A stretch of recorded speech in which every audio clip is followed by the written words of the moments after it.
اس دنیا میں انسانوں کے علاوہ بھی اور کئی طرح کی مخلوق رہتی ہے، اور وہ کبھی نہ کبھی کہیں نہ کہیں ہمیں اپنے ہونے کا احساس دلاتے ہیں۔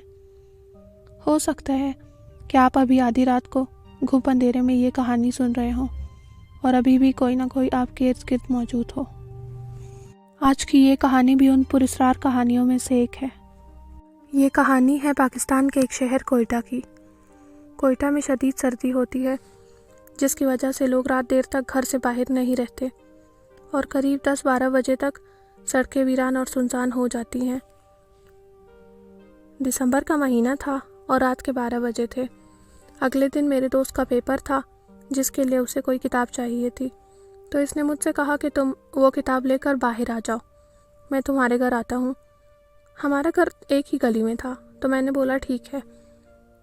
میں ہمیشہ سے بہت دلیر اور بہادر ہوں، تو مجھے کوئی خوف نہیں ہوتا۔ کچھ دیر بعد میرے دوست کی کال آئی، تو اس نے کہا کہ میں تمہارے گھر آ گیا ہوں، تم باہر آ جاؤ۔ میں اسے وہ بک دینے باہر چلا گیا۔ ہم لوگوں نے کچھ باتیں کی اور وہ چلا گیا۔ اس کے جانے کے بعد میں گھر واپس جانے ہی والا تھا۔ میں جیسے ہی گیٹ بند کرنے لگا تو میں نے دیکھا کہ گلی سے کچھ لوگ ایک جنازہ لے کر جا رہے تھے۔ وہ صرف 6 سے 7 لوگ تھے۔ مجھے حیرت تو ہوئی، لیکن پھر قبرستان ہمارے گھر سے اتنا دور نہیں تھا، صرف کچھ ایک گلی کا فاصلہ تھا، تو میں نے سوچا کہ میں بھی ان کے ساتھ چلا جاتا ہوں۔ بیچارے اتنی رات کو سردی میں اکیلے جا رہے ہیں، تو میں بھی ان کے ساتھ چلا گیا۔ ہم قبرستان کے گیٹ تک ہی پہنچے تھے کہ وہ ہوا جو میں نے کبھی اپنے وہم و گمان میں بھی نہیں سوچا تھا۔ گیٹ تک پہنچتے ہی وہ جنازہ اور وہ لوگ غائب ہو گئے اور میرے پیروں کے نیچے سے زمین نکل گئی۔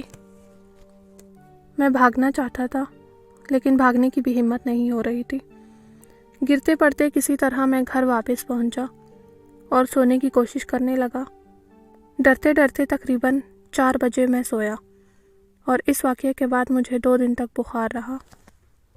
اگر آپ کو یہ کہانی اچھی لگی ہو تو میرے چینل کو لائک، شیئر اور سبسکرائب کر لیں تاکہ آپ کو ایسی ہی کہانیاں مزید سننے کو ملے۔ میں یہ بھی بتانا چاہوں گی کہ یہ ایک ریئل سٹوری ہے۔ اس کے علاوہ میں جو بھی سٹوریز یہاں پہ اپلوڈ کروں گی وہ فکشنل بھی ہو سکتی ہیں، ریئل بھی ہو سکتی ہیں، تو میں آپ کو بتا دیا کروں گی۔